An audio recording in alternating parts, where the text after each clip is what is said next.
عمرك فكرت لو التعابين اختفت من على كوكبنا، ايه اللي هيحصل؟ او ايه لازمتها وسطينا؟ ده سؤال حلقتنا النهاردة. يلا بينا.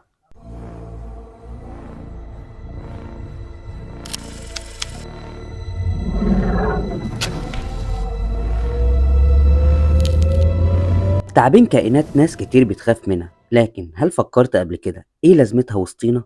او لو اختفت ايه اللي ممكن يحصل؟ في البداية لازم تعرف ان انواع التعابين كتير جدا، زي في منها الصغير جدا ده اللي بيعيش في التربة، وفي منها ضخم جدا بيعيش في المية زي الاناكوندا، وفي انواع سامة وانواع غير سامة.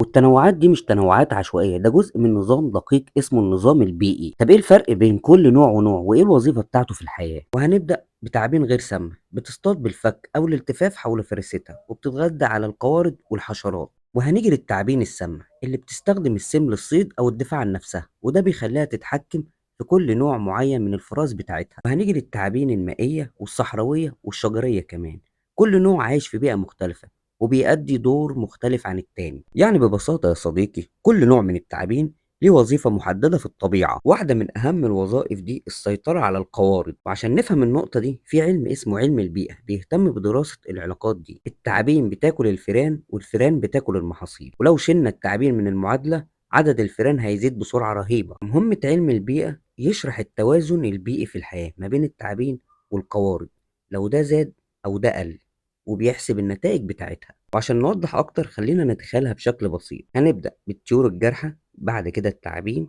وبعد كده الفيران، وبعد كده النباتات. كل حلقة بتعتمد على اللي قبلها، لو حلقة واحدة بس اختفت السلسلة كلها اتأثرت. طب لو افترضنا إن التعابين اختفت، إيه اللي هيحصل؟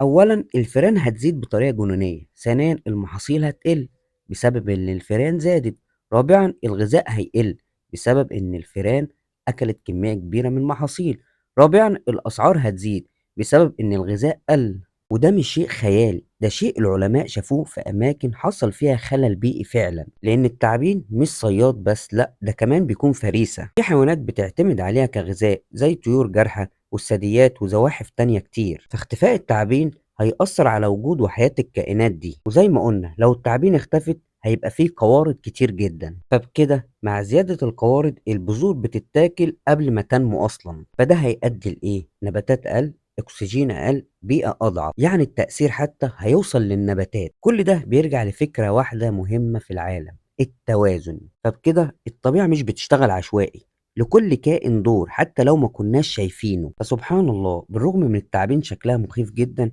لكنها عنصر اساسي في الحفاظ على التوازن البيئي. ربك ما بيخلقش اي حاجة عبثا، واختفائها مش هيخلي العالم اكثر امانا ولا حاجة، بالعكس ده هتبقى اكتر فيضوية. فهيأثر على النباتات وعلى البذور وعلى كل حاجة في حياتنا. وده درس مهم جدا، مش كل كائن بنخاف منه لازم يختفي. قول لي بقى في الكومنتات، محتاج التعابين فعلا تختفي ولا لأ؟